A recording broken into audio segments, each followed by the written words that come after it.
ये कहानी है नियामतपुर नामक गांव की। बहुत समय पहले की बात है। नियामतपुर नामक गांव में एक व्यक्ति रहता था जिसका नाम मोहन और उसकी पत्नी का नाम राधिका था। मोहन काफ़ी गरीब होने के कारण गांव वाले हमेशा उसको ताना मारा करते थे। एक बार की बात है, मोहन की पत्नी मोहन से कहती है, हम गरीब हैं तो इसमें मेरा क्या कसूर जो गांव वाले हम लोगों को हमेशा ताना मारा करते हैं। हम लोगों ने क्या बिगाड़ा है उन लोगों का। उसके बाद मोहन कहता है, अरे भाग्यवान, तुम चिंता क्यों करती हो? तुम बस देखना, एक न एक दिन हम लोगों का भी दिन लौटेगा। जब हम लोगों का दिन वो लौटेगा तो यही गांव वाले हम लोगों से मिलने के लिए लाइन लगा देंगे। मोहन दिल का बहुत ही अच्छा इंसान था। वह किसी के साथ किसी भी प्रकार का बेईमानी नहीं किया करता था। एक बार की बात है, मोहन और उसकी पत्नी रात को खाना खाकर सोने ही वाले थे। तब तक अचानक से मौसम खराब होता है और बारिश होने लगती है। मोहन का घर कच्चा होने के कारण उसको डर लगने लगा कि कहीं ये हमारा घर पानी के बहाव के साथ बह न जाए। फिर वह अपने पत्नी से कहता है,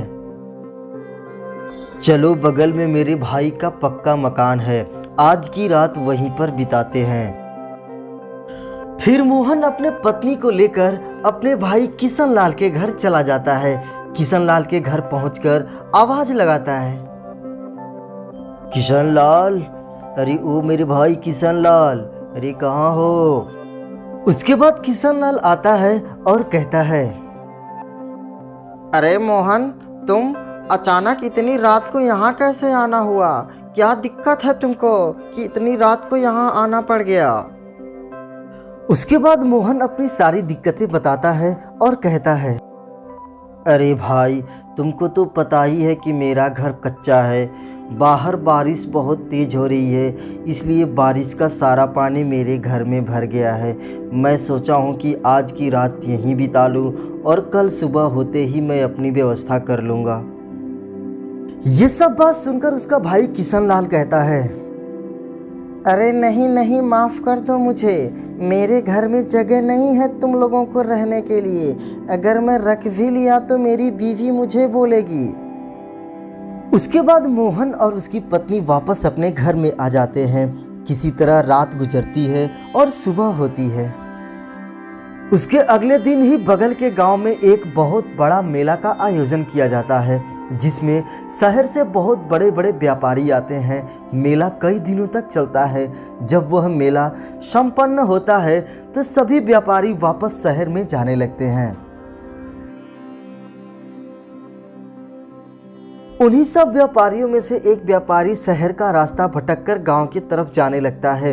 गांव में अधिक बारिश और कीचड़ के कारण उसकी गाड़ी फंस जाती है, जिससे अधिक मशक्कत और मेहनत के बाद भी गाड़ी नहीं निकलती है और वह व्यापारी परेशान होने लगता है। बहुत देर तक इंतजार करने के बाद उसी रास्ते से गांव के कुछ लोग जा रहे थे। उस व्यापारी को देखकर गांव के लोग रुक जाते हैं। उसके बाद उन गांव वालों से वह व्यापारी कहता है, अरे भाई साहब, क्या आप मेरी मदद कर सकते हैं? मेरी गाड़ी यहाँ कीचड़ में फंस गई है और मैं बहुत देर से परेशान हूँ, लेकिन मेरी गाड़ी यहाँ से निकल ही नहीं रही है। ये सब बात सुनकर गांव वाले कहते हैं, अरे नहीं नहीं, हम लोगों की बस की बात नहीं है इस कीचड़ में से तुम्हारी गाड़ी को निकालना। इतना कहके गांव वाले वहां से चले जाते हैं। कुछ देर तक इंतजार करने के बाद उसी रास्ते से मोहन आता है और वह व्यापारी को देखकर रुक जाता है। उसके बाद मोहन उस व्यापारी से कहता है, क्या हुआ है साहब, आप बहुत ज्यादा ही परेशान दिख रहे हैं। उसके बाद वह व्यापारी कहता है, हेलो मिस्टर, मेरा नाम दीनदयाल है और मैं बगल के गांव में शहर से आया था मेला देखने, लेकिन मैं रास्ता भटक गया हूं और मेरी गाड़ी यहां कीचड़ में फंस गई है। क्या आप मेरी मदद कर सकते हैं? उसके बाद मोहन कहता है, अरे साहब, मेरा नाम मोहन है और मैं बगल के गांव में ही रहता हूं। मैं आपकी मदद ज़रूर करूंगा। चलिए आप गाड़ी में बैठिए, मैं पीछे से धक्के लगा रहा हूं। उसके बाद वह व्यापारी अपने गाड़ी में बैठ जाता है। फिर पीछे से मोहन धक्का देता है और उसकी गाड़ी बाहर निकल जाती है। उसके बाद वह व्यापारी गाड़ी से बाहर आने के बाद मोहन से पूछता है, मोहन तुम काम क्या करते हो और तुम्हारे परिवार का खर्चा कैसे चलता है? उसके बाद मोहन अपने परिवार का हालात सोचते हुए उस व्यापारी से कहता है, अरे साहब, मैं काम की तलाश में ही इधर उधर भटक रहा हूँ। तब तक रास्ते में मुझे आप मिल गए हैं तो मैं रुक गया हूँ। उसके बाद वह व्यापारी मोहन से कहता है, मोहन क्या तुम मेरे साथ शहर में काम कर सकते हो?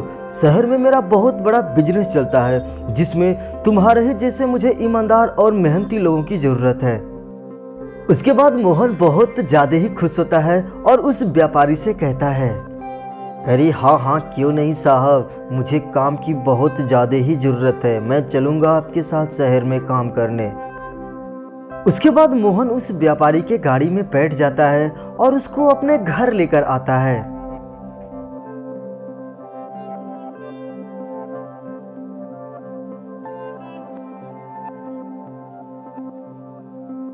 उसके बाद मोहन उस व्यापारी को अपने घर लेकर आता है।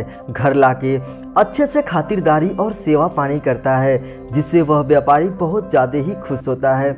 और उसके बाद मोहन अपने पत्नी से कहता है, अरे भाग्यवान, अब हमें काम के लिए भटकने की ज़रूरत नहीं है, ये साहब हमें शहर में काम देने के लिए आए हैं।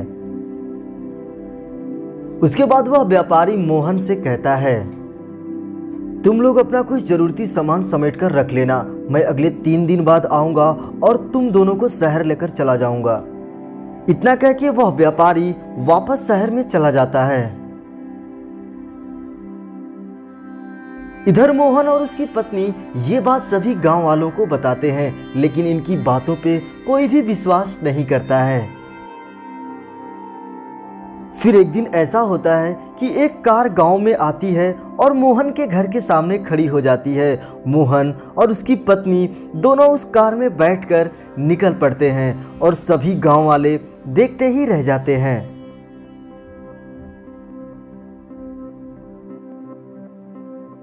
इधर मोहन और उसकी पत्नी को दीनदयाल शहर लाने के बाद उन्हें बहुत बड़ा मकान रहने के लिए देता है और उसके बाद कहता है, मोहन ये तुम्हारा नया घर है और काम करने के लिए तुम कल ऑफिस में समय से आ जाना।